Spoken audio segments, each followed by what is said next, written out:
If you had to define what Alea is about in a few words, what would they be and why? That's a tricky question. I would start by care. I think it's one of the most important one that we have in our little dictionary, corporate dictionary since the beginning. Like since even before 2020, you remember we're talking about care. We wanted to hire people that were caring about each other. I was mostly at the time caring about customers. Now it's a bit more. No, also they were caring about each other. You remember, we don't want psychopaths. We don't want people, because we have a lot of them. It was coming from experience, from bad experience. We don't want to have people that wouldn't care about other people. Yeah. So basically, that would treat people bad. We say we want people that care. We don't want assholes. We want people that care about each other, that treat each other respectfully, to have a good vibe. I don't know, in the company. We didn't want to have managers who would put the people down and things like that. And then after, so we care about each other. That's the first cycle, and then we care, of course, about customers. You remember that I told you at the beginning when you said let's start Alea again together, and I said I have one condition. We both have a veto. We choose the people we work with, Yeah. because I don't want to work with assholes. Yeah. And we said deal at that point. We're just like, okay, Yeah. let's make a deal. Yeah. And Because we seriously, because we were surrounded by assholes. absolutely. No, seriously, it's true. It's true. You Not were, surrounded, but the problem is that you can have just one asshole in the room and he takes all the yeah, spotlight, no, really. yeah, completely. And we had many of them. So on top of it, on top, on top of which It's is, just that they make more noise than everybody else. yeah. So So care would be one of them. One word we discussed a lot together was craftsmanship. Yeah. Or the art of crafts. Definitely. We want, I remember we used to say in time, if you don't do it for yourself, do it for the company. If you don't do it for the company, do it for your manager. If you don't do it for your manager, do it for your co-worker. Basically, you don't want that the work you don't do is being done by other people, by your co-worker. If you don't do it for your co-worker, do it for your customer. For the customer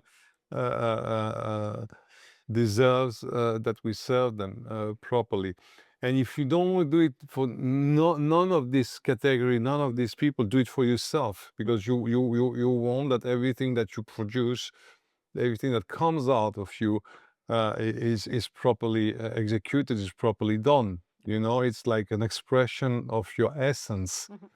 And that's what craftsmanship is. It's not why you do the things you do. It's not, do they have a meaning? It's not about that. This is another thing. It's also important. I don't say it's not important. It's very important. It's what you do, what comes out of you, it's properly done. I agree with you, maybe on a less metaphysical way. Just, I think it's very important. I mean, I'm chief of product, okay? So I am much less business driven, and obviously the product is for me the most important thing there is, because I'm trained for that. But you should always be proud of what you deliver. Yeah. And you should be working to deliver something that you're going to be proud of. Otherwise, why would you do it? Yeah. So yeah, I agree with you. But for me, it's like, that's why I work. But basically, we talk about the main values, the core values of Alea. It's something we've been working on for years, and we still didn't finish, to be completely honest. What would be the third one? Well, we had discipline. Discipline. Discipline was one. Discipline is important. It's a tough one. Yeah. I'm not very good at that. Yeah. Okay. So it's mine. So you're doing it. I do believe that discipline and having routines are very important. Can change someone and can make you achieve extraordinary things. So you know, the rule is basically that you need willpower in order to do things. But you can't rely on willpower, because willpower is limited. You have a limited amount of willpower per day. You know, it's like muscle strength. But the more you train it, the more you have willpower. So if I train willpower every day, I will have more willpower, a little bit more willpower tomorrow, a little bit more willpower tomorrow, etc., etc. More. And it allows you to do more and deliver more. And if we want to go, so as a company, if we want to grow, if we want to go somewhere, if we want to achieve extraordinary things, if we want to achieve more than others, if we want to build stuff that we will be proud of tomorrow, we need discipline. For me, to be honest, on the topic of the tribe versus the family, I always found that, because in the past, in the old Alea, sometimes we would talk about the company as a family.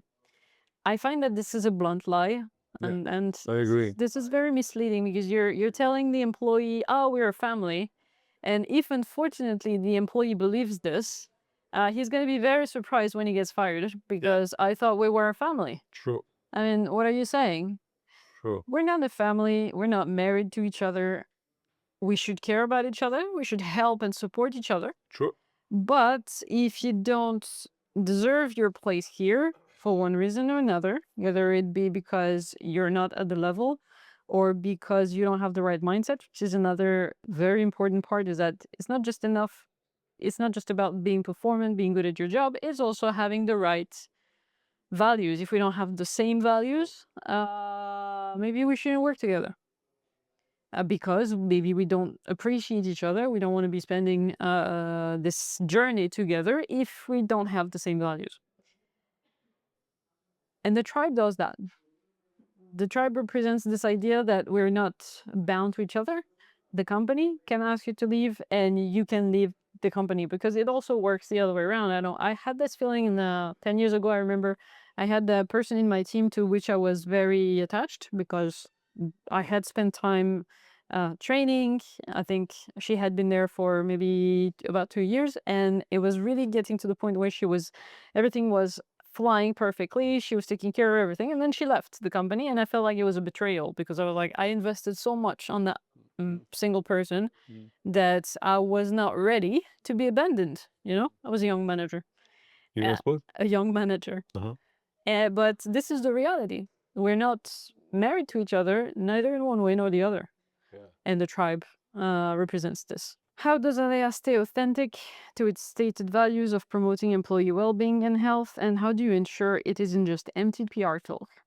I don't know if I should say it this way, but what shows that what we did it for real. It's when we bought the hyperbaric chamber. Yeah, but No, really. we could have a ping pong table. No, that's the difference. It was at the beginning of COVID. We were under lockdown. We organized the smuggling of an hyperbaric chamber that came from Germany to Barcelona. They imagine that everything, the road, everything was cut. You couldn't do anything. You couldn't go in the street. They had to mount it in the office. The office was empty. Okay.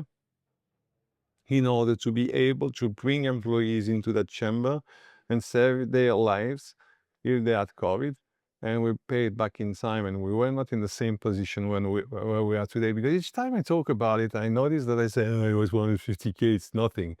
Yeah, today for us, with the EBITDA we're making, it's not that much, but back in time, we were not making a lot of money. No. We were losing money, actually. You remember? Yes, I remember well. Yeah, we were losing money.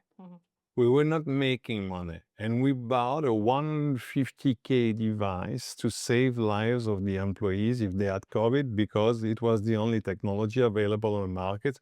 So we did that.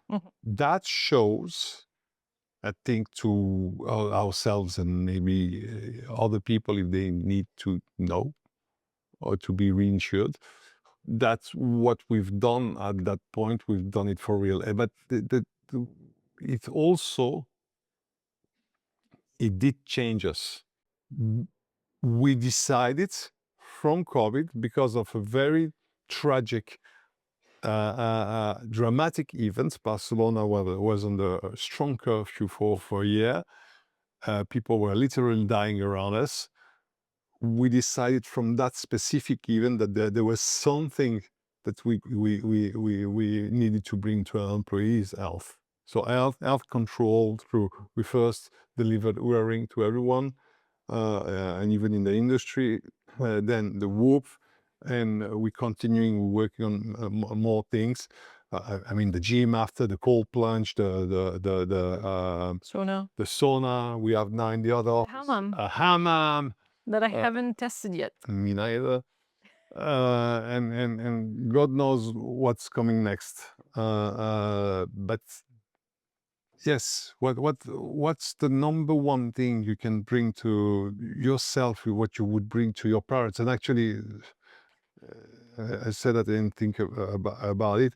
We now invite our employees to bring their family, especially parents, because they're older, to the hyperbaric chamber. And now I think we are at least have 2 people are bringing their parents here, and results are amazing on Alzheimer case and on ear loss case.